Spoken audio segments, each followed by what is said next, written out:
Hello, welcome back to my podcast. I finally have a topic that is not pop culture related. I figured since it's October, the month of Halloween, that I would do a few episodes that have kind of a scary horror theme to them. Probably not every episode this month is going to have that, but I'm going to try to focus on that a little bit. And I will start with... Okay, actually... so my last episode was about horror films. And I know, while it may seem like that was me starting that trend on this podcast, that honestly was a coincidence. A friend and I were talking about horror films, and it got me wanting to talk about it on here, and then I posted it, and then it wasn't till later that I realized, oh wait, it's October 1st. I think I actually posted that September 30th, but it was like late in the day, so it was like technically October 1st. But yeah, after I posted it, I was like, hey, it probably looks like... But I actually probably shouldn't even say anything about that. Probably should just leave it be, but I wanted to say that it's kind of a funny coincidence that I didn't even realize the good timing of that. But yeah, that actually kind of works out. I actually have more I want to say about that topic. After I posted it, I was discussing it with some other friends and some coworkers, and we got to talking about other horror movies I completely forgot about. And so there's probably going to be more in that series. It's going to be a series, I guess. But for this one, I decided I was sitting there thinking, like, what am I going to talk about that's scary? I don't know anything that's scary. The only thing I could think of is ghost stories. And then I remembered, oh wait, yeah, I have had some experiences of my own, but I'm not good at remembering them off the top of my head. Well, lucky for me, back in 2012, I joined a site called YourGhostStories.com. And through a series of entries, I wrote down a vast majority of my life experiences with the paranormal. And then I'm actually planning on doing an update post on there. Because I did, when I created the account on September 19th, 2012, I did 5 posts, one from each, era of my life. There's experiences from my childhood, life in the country, high school experience, Missy, and my apartment. Then, 3 years later, on March 3rd, 2015, I did kind of an update. And that was 5 years ago. I'm planning on doing another update. I decided that for this I'm going to make this a series. I was originally going to just sit here and read all 6 entries in one episode, but it's October 4th, and we have a full month ahead of us. And I know I'm going to run out of ideas, so I'm going to limit it to 1 entry per episode. Kind of space them out so I don't run out of them too quickly, So I am going to start with experiences from my childhood. I already said when I posted it. Okay, so for the most part, it's basically going to be me reading these entries verbatim. However, I will basically interrupt myself to either correct something. I wrote these almost 10 years ago. There's going to be grammatical errors, stuff like that. And maybe I'll remember something, additional context and information as I'm reading it. So I'll be reading it basically verbatim, but I might be adding to it. But I will say, Actually, I may add to this or something. I will. I won't just, in case I'm thinking about posting the link to this stories on the YouTube video. But actually, I probably won't, because then you can just click that and read the other entries, and I can't have that, because then I won't have any other episodes. Anyway, so, I didn't even preface this. Wow, okay, so, I like to call myself a writer, and when I tell stories now, I have like an introduction and a preface, and I like set up the story and the world and everything, even if it's something that actually happened. Like it's kind of annoying. Like people get annoyed with me because I'm trying to tell them something that happened. It's like I'm talking to coworkers, like something a customer just did, but I can't just tell them what the customer did. I have to set up the scene. And they're like, okay, just what did she do? Oh, she does a Karen all the way.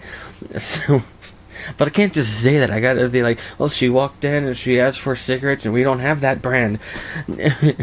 She freaked out. Yeah. So, but anyway, I just jump into the story on this. So, yeah, I'm just gonna jump into it. Okay, so. There is a lake not far from where I lived when I was little called Lake Fort Phantom. It sounds like a cheesy title of a ghost movie, but it's a real place. Google it. It has a Wikipedia page. It does. Fort Phantom was used during the Civil War as an abandoned, and was abandoned in the early 1900s. Over the past century, countless stories have come from there, and some of them big enough to end up in the local news.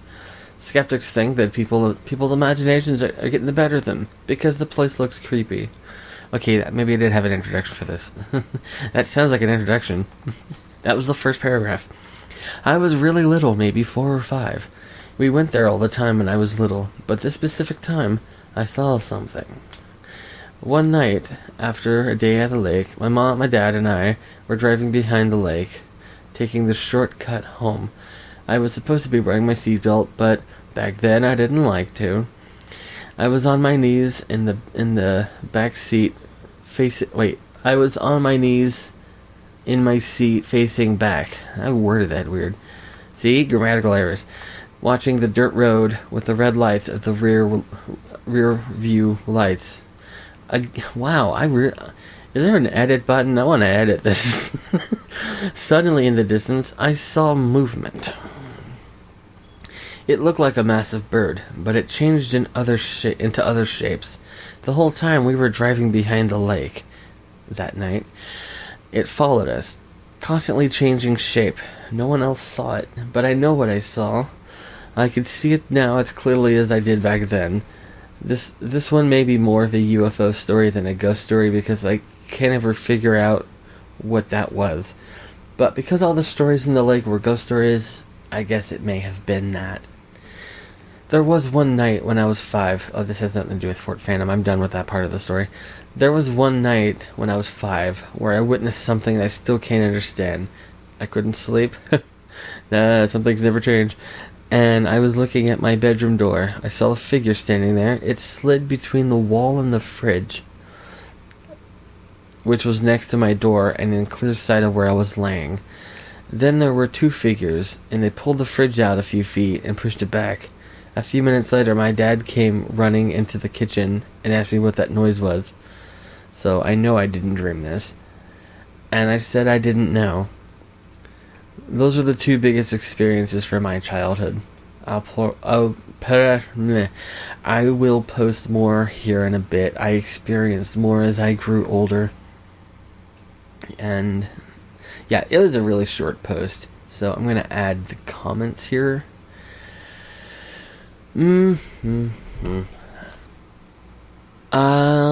Wow, these comments are not in chronological order. That is for sure.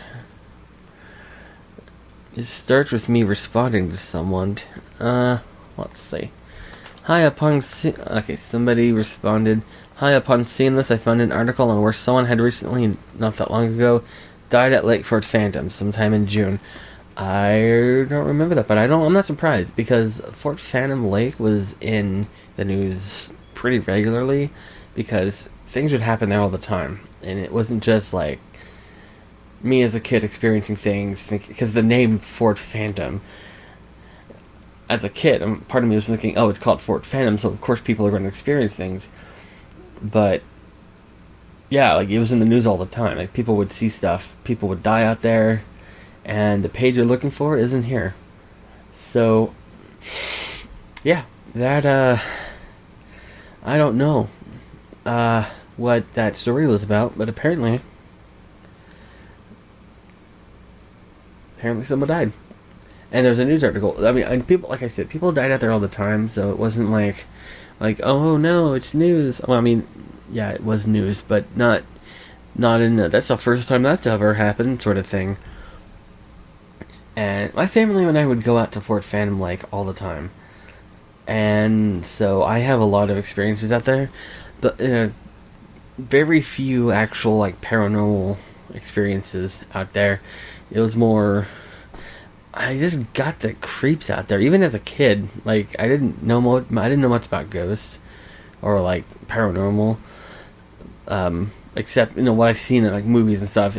I knew what that word phantom meant from, like, movies and stuff, but, like, it wasn't like now. Like, if I were to discover Fort Phantom now, I would go in expecting, I was gonna say premonitions, but I meant apparitions and stuff. But I didn't know that as a kid.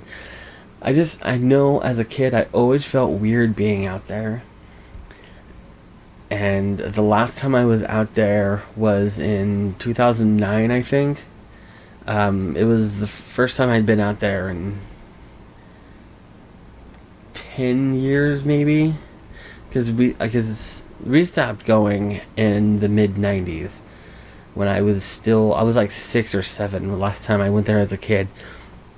And then friend and I were like, what do we want to do? And she was like, let's go to Fort Phantom. I'm like, okay. It was middle of the afternoon. That we like as many times as I went to the lake as a kid, I never actually been to the fort itself. And until that day, we went to the actual fort, and there's not much there. There's a wall here, and there's an outline of a house, that sort of thing. But even being out there, like, is my first time being back in over 10 years. I still remember feeling extremely uneasy. I don't know if the stigma of the name, but it just, every time I was ever out there, it didn't feel right.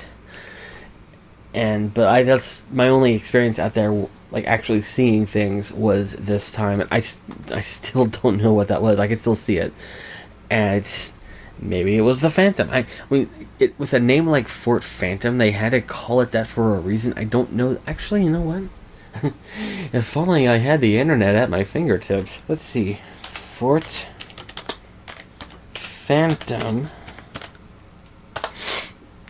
Let's see. There is a Wikipedia for it, and if it loads, I will read it. Because that's basically... Oh, there's a website. That might even be better. But I will scroll down and see if there is.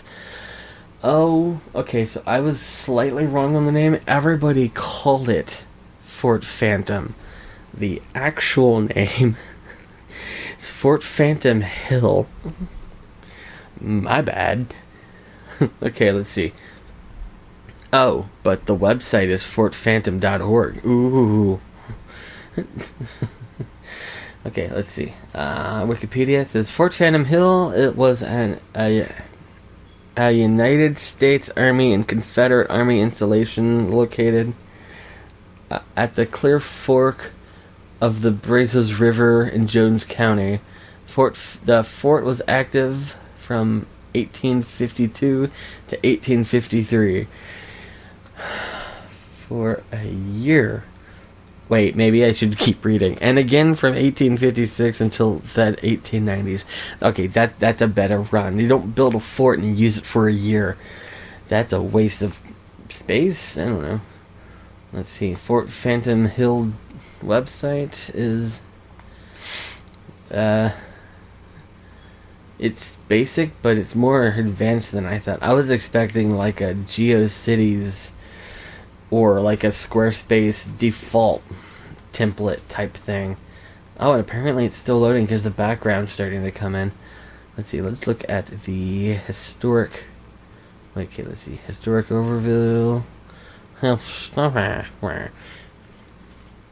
Okay, back to Wikipedia. History. The post was established on November 14th, 1851 by 5 companies of the 5th Infantry under Brevet Lieutenant Colonel John Joseph Abercrombie. John Joseph Abercrombie, that that is such an 1800s name. And just a year later was transformed into a well-organized and thoroughly developed post.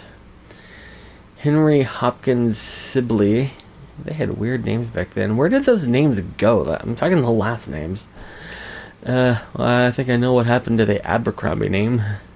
And that guy I just said, the Sibley assumed command on September 24th, 1853. Conditions continued to be difficult for people at the fort, and in November 1853, approval was given for the military to abandon the fort. Maybe they felt uneasy. Shortly after the troops left, on April 6, 1854, fire destroyed most of the wood logs and thatch roofs of the buildings that made up this large and complex 5-company post of the Texas frontier. On the Texas frontier, several stone buildings, stone chimneys, and stone building foundations remain intact today. Like I said, there's not much left. In 1858, the property was reoccupied as a way station on the Southern Overland Mail Route. I was going to say mall. I was like, that doesn't exist back then. Butterfield Stagecoach. At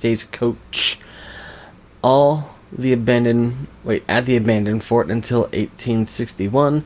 Fort Phantom Hill was used again during the Civil War by the Confederacy's Frontier Battalion, and after the Civil War, in 1871, it became a subpost of Fort Griffin near Albany. Oh yeah, we went there.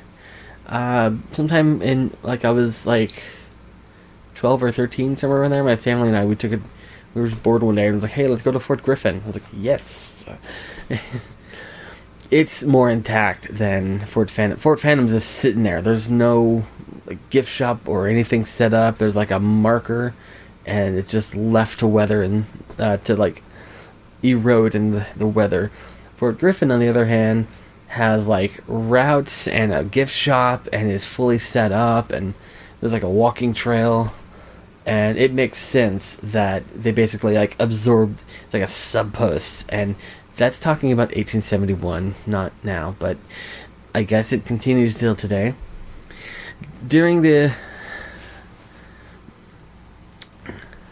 Indian campaigns, I had to force myself to say that, because when I say Indian, I mean someone from India. When I mean what they mean, I say Native American. So I was like, do I correct it? No, I'm going to read what it says. Unless it says the N-word or something, then I'm going to be like, I'm not saying that. Other forts in the frontier fort system besides these two were Forts Concho, Bulknap, Shadbourne, Stockton, Davis, Bliss, McCavitt, Clark, McIntosh, Ing, and Richardson in Texas, and Fort Sill in Oklahoma. Some subposts and intermediate stations include...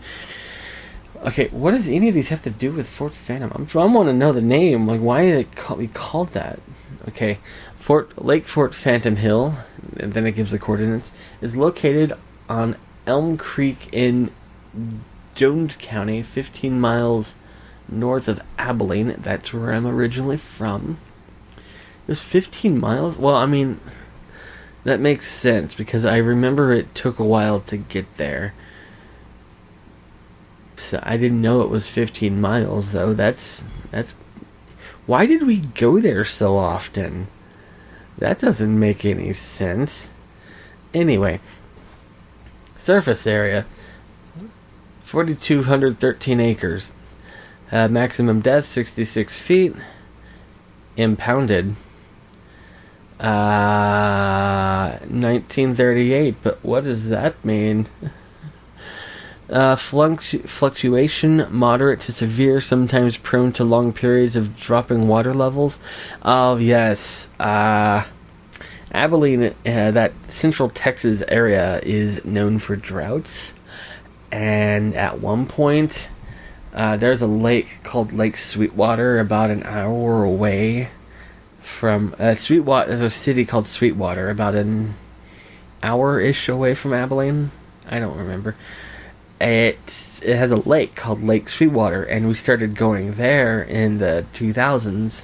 Like I said, we stopped going to Fort Phantom. We started going to Sweetwater because that's further. I don't know. But at one point, the drought got so bad that we started calling it Puddle Sweetwater because it was so low. There was like almost no lake there. It was kind of scary. Okay, let's just say in the middle of the lake, there's a little island that people would boat to and like set up picnics and stuff.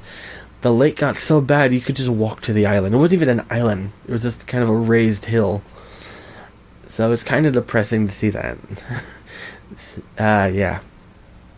And in the predominant fish species, there's a list. I honestly don't care about that part.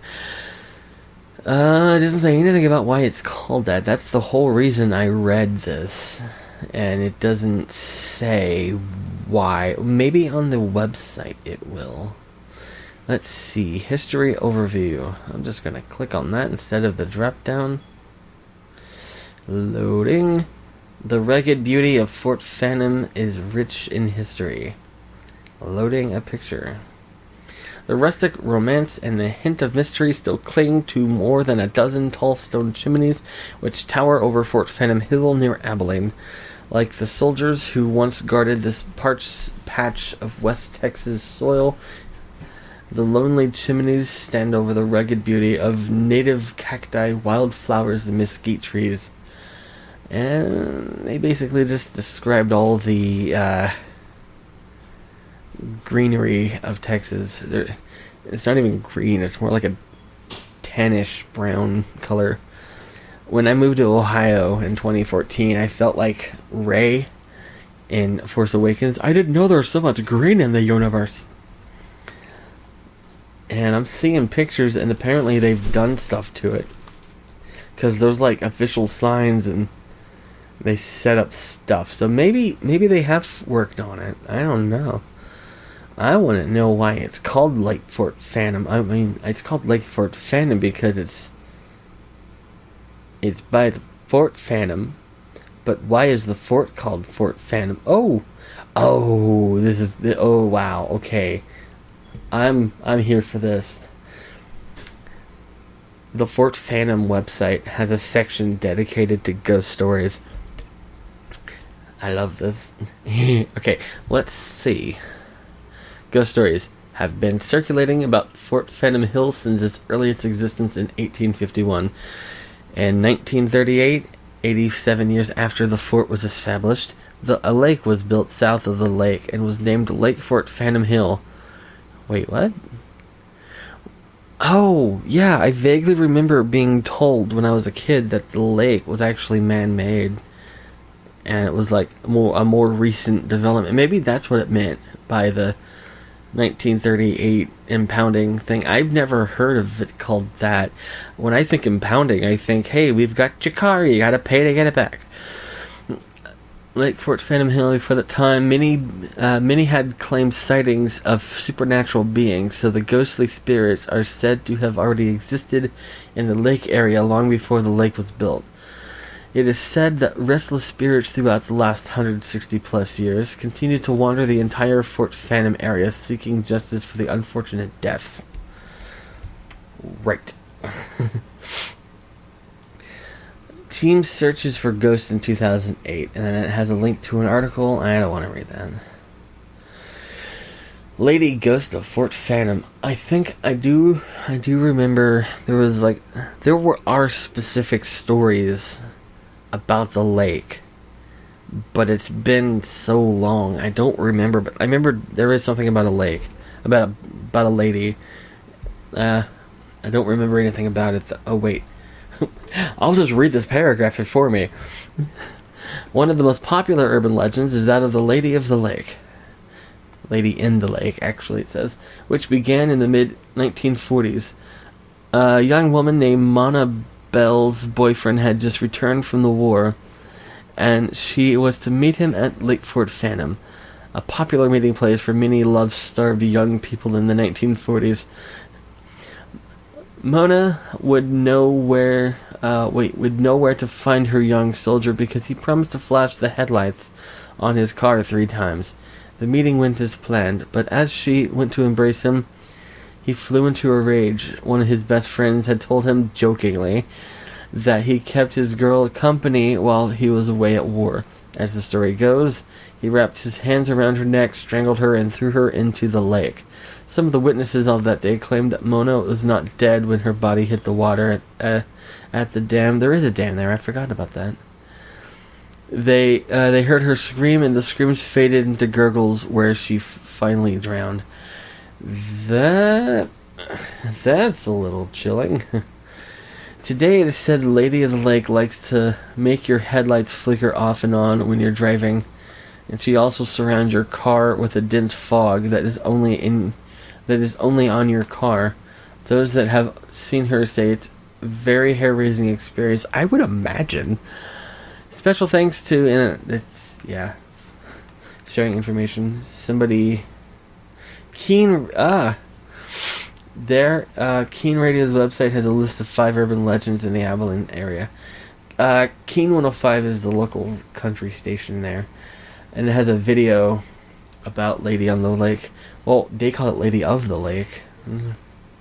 Okay, 41-year-old photo mystery solved on Halloween 2000. Oh, that picture! There's the picture I'm pointing at and saying that one, and you can't even see because, audio. There's this famous photo. This is me talking, not reading an article. There's this famous photo that everyone was sharing when I was a kid. Actually, I remember in 7th grade, we had a Texas history teacher. We didn't have U.S. history. We had Texas history. In 8th grade, we had U.S. history. Wait, I already said that, didn't I? So in 8th grade, we had U.S. history. In 7th grade, we had Texas history. And in 6th grade, we had world history. Huh. You think you would have started with Texas, branch out to the U.S., and then have world history. I don't know. I just live here. And in the Texas history class, he passed this photo around. It was black and white. It was really old. And it shows... Actually, hang on. Let me click and see this bigger. Yeah, load. It's doing this spinny thingy. So it is trying to load. It is doing its best. And I, for one, am proud of it for trying. And it's still not loaded. So, okay, I'll just try to describe it from memory, because this is not gonna load. Right, okay, so from what I can remember, it's like, on here I'm seeing a little thumbnail, and it's bringing back memories. There's a person standing next to one of the lone standing chimneys, and then there's like another person standing on the other side, and rumor has it, or as the legend goes, the other person wasn't actually there when they took the photo. Mm-hmm. And that's just, like I said, it's an urban legend. Anyway, the article, I'm going to read now. Not the article, the paragraph section of the website says 41-year-old photo mystery solved on Halloween 2000. In an article that appeared in the Abilene Reporter-News on October 31st, 2000, a long-held mystery was solved. The mystery was that of a young couple who appeared in a photograph taken one afternoon by the Pritchett family. Oh, that's right. Nobody was in the photo when the photo was taken, and now there is. In 1959, the Pritchetts were taking photos of the stone ruins of Fort Phantom Hill. When the photographs were developed, they were surprised to see two figures on the background of the photo, a young couple who appeared to be a man and a small woman or child. The Pritchards had no recollection of seeing the couple the day they were shooting the pictures around the fort, and believing the legends of the fort being haunted, the Pritchards embraced the idea that their family photos had been visited by ghosts. The article unveils the mystery some 40 years after it was taken. Click the article image to enlarge it and read the full story.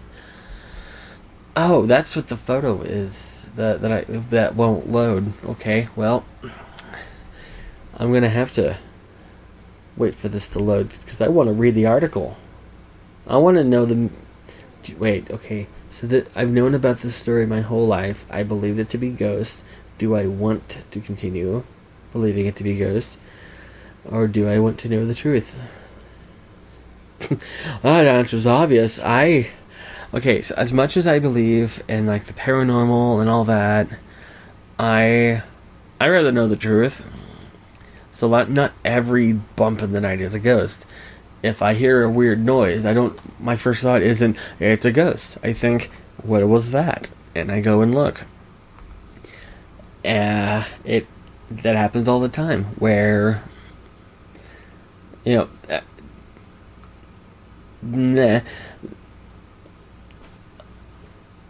I'm trying to save this for a later episode because I said I'm going to do an update article on the website, on the yourghoststories.com thing, and this is going to touch on to that a little bit, so I don't want to spoil anything, but my coworkers they'll say something happened and it's the ghost, and I say, no, it wasn't. It was the Coke machine clicking on or something. And they'll just be like, oh, you're just a skeptic. Oh, no, I've seen stuff myself. I know it's there. It just wasn't it this time. And so, if this picture will load, yes, this is me stalling because this picture will not load. If this picture will load, I will read it. And if it turns out it wasn't actually a ghost in the photo, I'm going to stop telling people that was a ghost in the photo.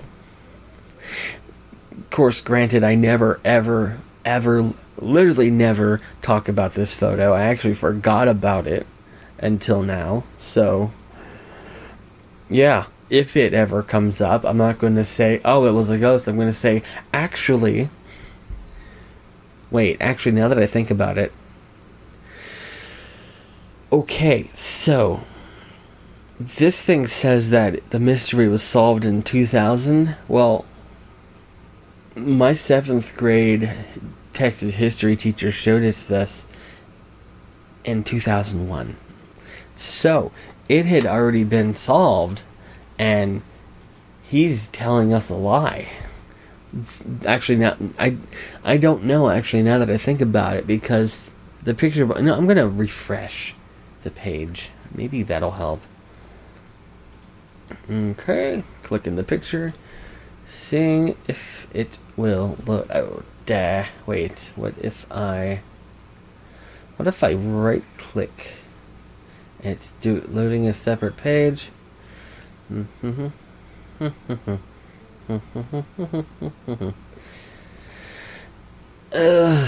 not loading.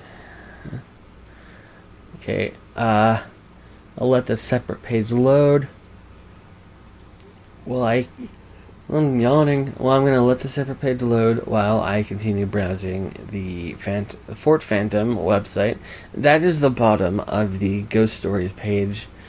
I'm honestly, it was short, but I'm honestly surprised they included it. Because most places, if they have a reputation for something like that, and they're trying to have like, oh, this is a business, they're not going to advertise that. But I mean, I guess it's different for this because it's literally called Fort Phantom, and I guess it's most known for this. Like, if you go to Abilene, Texas, and you mention Fort Phantom, most people are probably going to think about that. So, yeah, it's probably dumb of them to be like, what ghost? There's no ghosts here. Ghosts aren't real. So, yeah, I've actually, now that I think about it, probably not that surprising that they embraced it. Well, I mean, at least on that page. The design of the website isn't, it's not like a horror website. It's actually like an orangish gold color. So if they had fully embraced the paranormal aspect, they would have made it like all dark and like spooky or whatever. Okay, they have, wait, on the event page they have a thing called music video event. Saving Abel. According to KeyJ.com, Saving Abel is a platinum selling southern rock band, and they shot their latest video summer 2013 in Abilene. As the video plays, you can see the chimney stacks and the mesquite trees that dot the landscape about the old fort site. I've never heard of them, actually. Of course, I'm not really into southern rock or like southern. Okay, so the fact that I'm from Texas and I now live in Ohio should tell you everything you need to know about how I feel about living in the South. Oh, that could make that a whole episode. I am not even kidding. I might even do that. I'll do an episode about, like, I don't really have a problem with people in the South. It's just specific people. There's like the stereotypes, and it's like I don't hate the people in the South. It's more I don't like the South itself. So yeah, but there are people in the South that I don't like, and yeah, I moved here, and people started playing country music, and they'd be like, "Doesn't this make you miss home?" And I'm like, "There's a reason I got away from that." So, like, if it made me miss home, I would have just stayed. So, but yeah, this separate page with the ghost story article, it's not loading. So I'm just actually I really need to know. So let's see, Fort Phantom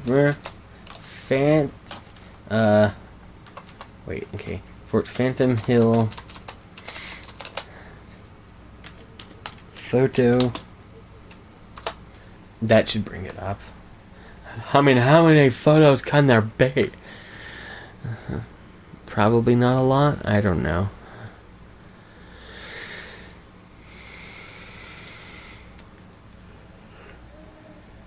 This is taking forever to load. Yeah, as soon as I said that. Okay, welcome. Oh. Well. Okay, that is, there are a lot of photos. So I am going to specify photo, ghost photo.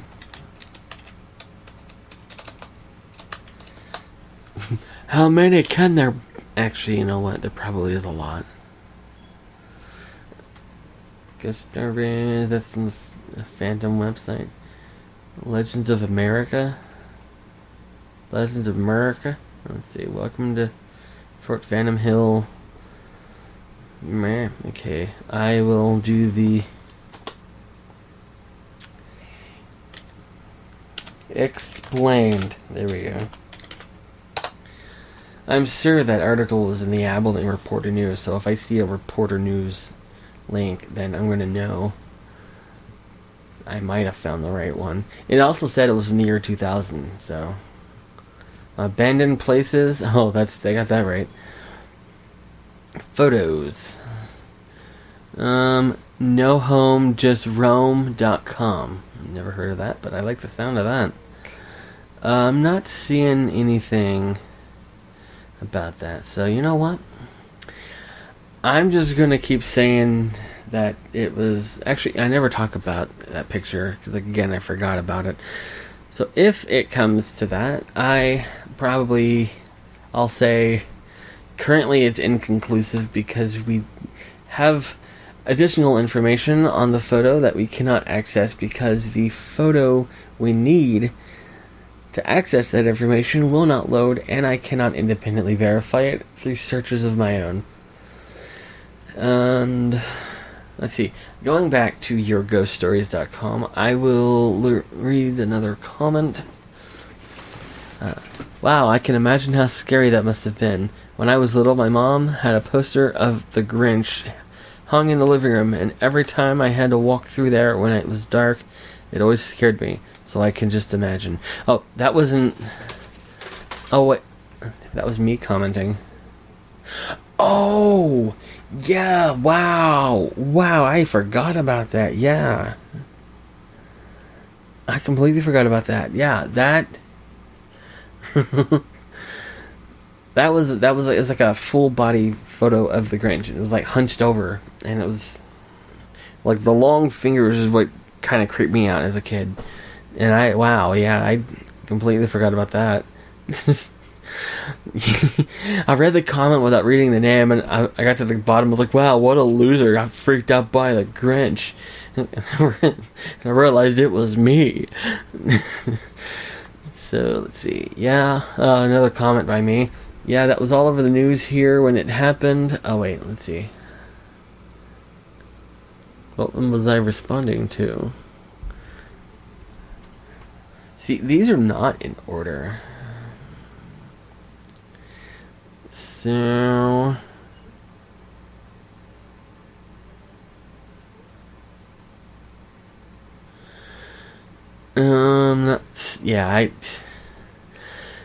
there is no order to these comments. They are not alphabetized. They're not chronologically in order. So I was responding to somebody saying that something was in the news when it happened. I'd love to go back, though, either to Ghost Hunt or to look around. It is a nice place to just visit. I responded with that to somebody, but it doesn't say... it doesn't say the who, and I just yawned.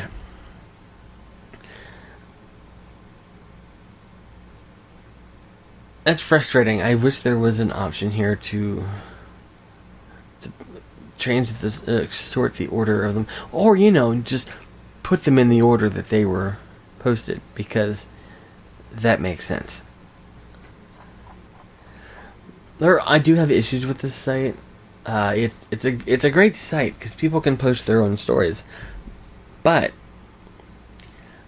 from what I remember, it's very strict. I had to resubmit my stories multiple times because it's like Reddit, where you can't just post your story on here. The admins of the site actually have to approve it, and they're very strict. And yeah, I had to edit and re-edit, and yeah. Apparently they don't care about the grammatical errors because, like I said, I was reading this, I stumbled over my own wording because grammatical errors. By editing of the thing, hang on, let me go to submit your story, and I will read the thing. Oh, wow.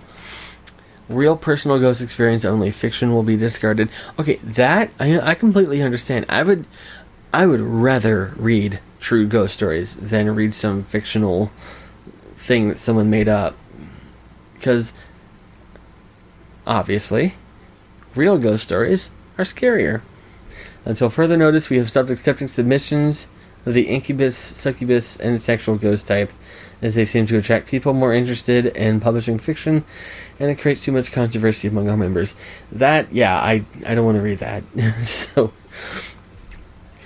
being true experiences, make sure to be specific about the location, city, state, country, time, and the people of the events. We do not recommend using real names, however. Oops. For privacy reasons. Because I use real names in my stories, so... Oops. Please don't embellish your story. It doesn't need to be spectacular or scary, just genuine. We do not publish dreams. This isn't a dream interpretation site. unless it is directly related to some real ghost experience. Thank you for the consideration. That, again, that makes sense. Don't embellish, all that. Because, like, subtlety is scary. Because, like, like I said in my last episode, I don't like a lot of these modern horror films because they're so over the top. They're not even scary because they're, like, in your face. Blood, guts, gore, jump scare. That's not scary. Subtlety is scary. That's why It Follows is such a horrifying film. Because it's so subtle. Like, the person, like, in the background, they're just, like, slowly walking towards the camera. Slowly, and, like, the people don't even notice it. Yeah, it's like the little things. Yeah. So, like, it doesn't have to, like it says, it doesn't have to be spectacular to be scary, or whatever, how they said. However they... Yeah, spectacular. Spectacular. No, they're not... Okay. If your story does not meet the story... If your story does not meet the above description, please send it to the appropriate site. And then it has a list of... Oh, they've expanded. Because now they have multiple sites. Let's see. If your experience is more of a psychic nature, premonitions, ESP, clairvoyance, seeing auras and spirits, or if you are a medium, please submit it to our Psychic Experiences website. If your experience is more of a spiritual or religious nature or related to personal growth, please submit it to our Spiritual Experiences website. For experiences such as astral projection, out-of-body experiences, OBE, lucid dreaming, remote viewing, and near-death experiences, NDE, please submit it to our astral projection website. The use of a spell checker is required. Please read the submission guidelines. Badly written stories with poor grammar, too many spelling errors, incoherent storylines, or lack of punctuation will be discarded. Don't forget to use small paragraphs for easier reading. Apparently they're lax on the grammar because, like I said, I had bad grammar back then, apparently. Stories require a minimum of 1,500 characters, not a maximum. It can be as long as you want. See, that is a little annoying. One of my later... I might end up combining two of my entries into one episode, because one of them was short, because I think it was one of the updates, because there wasn't much to talk about, so I had to, like, pad it out, because there's only so much I could say about it, and it's like they kept getting denied because it wasn't long enough. So I'm like, oh wow, what do I say? It was really scary. Is that long enough? No. I don't know. But yeah, we'll get to that when we get to that. If your story is about a photograph that would contain some captured paranormal phenomenon, please send any photos by attachment to the email and confirmation you will receive as soon as possible after submitting your story. No common camera orbs or any obvious cases of pareidolia. Please, it needs to be really out of the ordinary. In the case of movies or sounds, please upload it to YouTube or SoundCloud and send us the link. You need to own the full copyright for these media files. See, that's kind of annoying.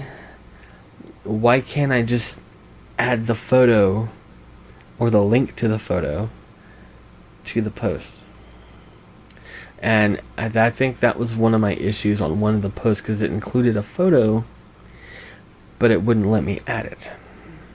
And I had to send it to them, and they declined. They denied it because they said the photo doesn't show a ghost. And I did the whole stupid YouTube clickbait thing where you just red circle, and they're like, that's not a ghost. Like, you don't know what I experienced. And so I don't think I ended up posting that one. We'll see. I don't know. Be sure to make a backup of your story before submitting. You need to be 13 years of age or older to submit a story. Okay, that one makes sense. I have read the above instructions and I am ready to submit my story. And there's the thing. 1,500 character minimum. Location of your story. Select. Scroll, scroll, scroll, scroll, scroll, scroll, scroll, scroll, scroll, scroll, scroll, scroll. Scrolling all the way to the bottom. United States. State. Ugh.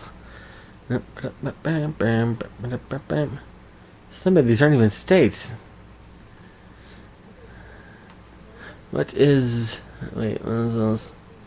Palau? I don't know. Guam. That is... Oh, that's... Oh, are these territories? Federated States of Micronesia. Never heard of that. Puerto Rico. Okay, yeah, these are U.S. territories. Ohio. Please write a specific useful title and avoid uninformative declarations such as "need help" and or "what's going on." Oh, right. Actually, since I'm going to do an update anyway, I'm just going to leave this page up and move on. Wait, how long has this entry been? Almost an hour. I was just going to read the entry, kind of like add some commentary, be like, oh yeah, and then this happened.